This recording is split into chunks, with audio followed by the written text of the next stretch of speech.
লাঞ্চের টাইমটা খুবই অড হয়ে গেছে একদম, কিন্তু গরম গরম একদম ভাত গরম আছে। ধুঁয়ো উঠছে। আমরা ইনফর্ম করে দিয়েছিলাম এটা। হ্যাঁ, যে এখানে এসে খাবো।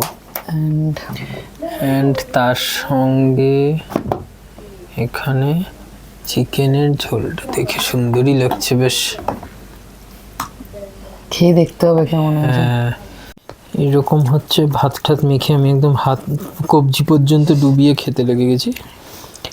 ব্যাপারটা যে খেতে অসাধারণ হয়েছে, অসাধারণ। আমি জানি না এটা কিভাবে এক্স্যাক্টলি বানিয়েছে, কোনো স্পেশাল মশলা আছে না কি আছে, বাট রেসিপি জেনে নেবো। রেসিপিটা জেনে নেবো আমরা।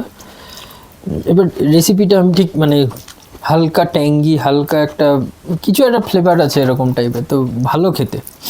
কিন্তু এখানে একটা জিনিস বলার আছে। প্রথম কথা, আমাদের এই যে ডিশ মানে ডাল আর এদের মানে আপনি যে যে ডিশ এখানে বলবেন সেই ডিশগুলোর আলাদা আলাদা করে বিলিং হবে। অ্যাজ লাইক আমি এই যে চিকেন নিয়েছি ওটা হাফ চিকেন বা ফুল চিকেন এইভাবে হিসাবে। তো হাফ চিকেন 400 টাকা এখানে নিয়েছে। আচ্ছা, বাই দ্য ওয়ে আমরা আছি হচ্ছে এইচবি বিউটি স্টার হাউস বোটে, ঠিক আছে? তো এটা 400 টাকার, ভাত 100 বা সামথিং।